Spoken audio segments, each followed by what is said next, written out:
Good morning and welcome to GrainTV. Today is March 22nd, 2012. I'm Logan Burgess. To my right is Brock Shimino. Brock, it's Thursday morning, export sales day. Take us through the numbers here. Yeah, the USDA did publish their most recent export sales for the week ending March 15th. What we saw was corn above expectations at 862,000 metric tons, wheat above expectations at 539,000 metric tons, but beans came in at abysmal 357,000 metric tons, well below the expectations of 900 to 1 million metric tons. Logan, this can only add some pressure to that already weak standing bean market. Yeah, Brock, well, we have seen the bean market pull back a little bit here. We saw May beans down 7 in the overnight. It should open lower here on the heels of this weak export sales report. Kind of interesting to note here, China was not officially in the U.S. corn market here on the last export sales report. We did have sales to unknown destinations, so a lot of people make the assumption that is China, but not confirmed. So that's something interesting to keep your eye on. China, maybe not in the U.S. corn market, but they were in the Australian wheat market, actually buying 350,000 metric tons of Australian wheat. That's a substantial purchase here, and we did come out ahead of export expectations for this week,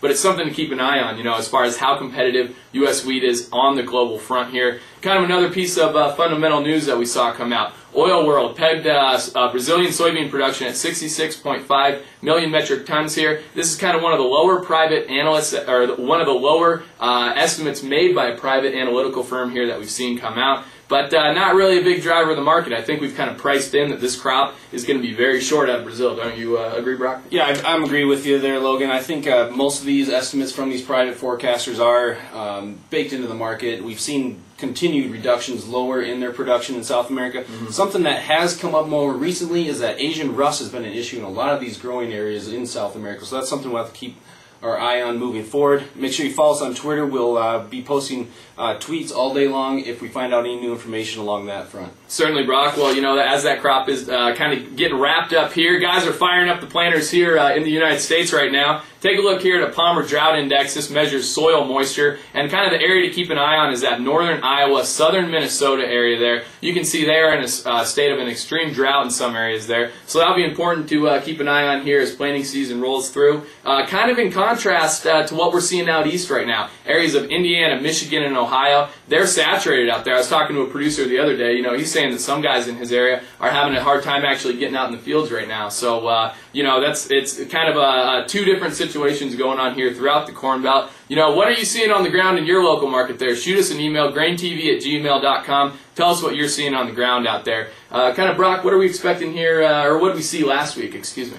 Yeah, basically last week we saw some good rains come to the western Corn Belt, southern Minnesota, northern Iowa. So we have seen the soil moisture actually increase a little bit for those areas, which is encouraging, considering that they are in such a bad drought right now. And it looks like heading into the weekend we're going to see more rain and precipitation in that area. So it's going to be, it looks like, a good start to their crop.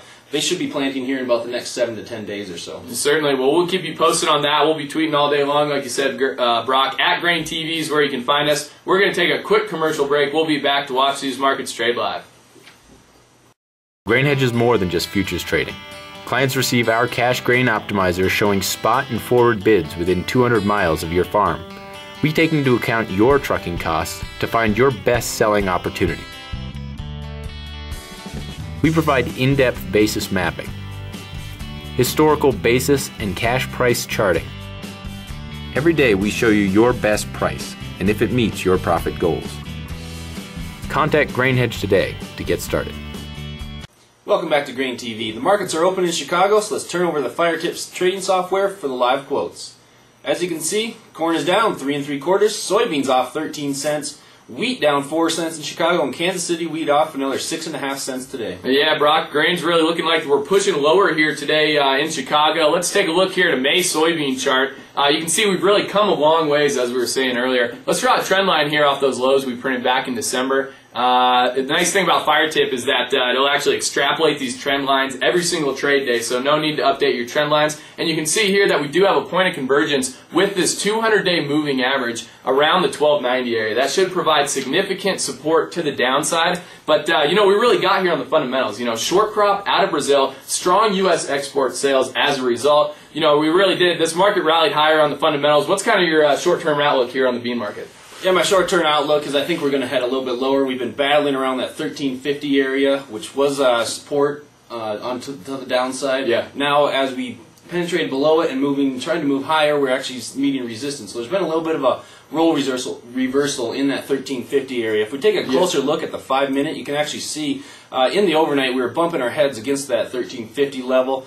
On the open, we actually gapped down to about 1344, it looks like, and went as low as 1340 right off the open. Yeah, it looks like we found some buyers around that 1340 area, but it'll be interesting to watch this contract here trade. It is interesting to note this gap down, but it'll be good to watch to the close today. If we close below 1350, that will help 1350 become an area of resistance to the upside here moving forward. Something to also think about it as we move forward is that the funds are net long about 150,000 contracts right now. So if they start to liquidate, we could see a massive sell-off in a big hurry, all the way down to that $12.90 to $13 level, I would imagine. Yeah, Brock, interesting to note as well. Last time we saw funds 150,000 contracts net long in soybeans. If we go back here to the daily chart, take a look here. That was all the way back in September. That was right before the big sell-off. Not necessarily like we're going to plunge off the face of the earth like we did back in September, but it is interesting to note funds are very net long. When they decide to get out, they're going to be big sellers here in this market.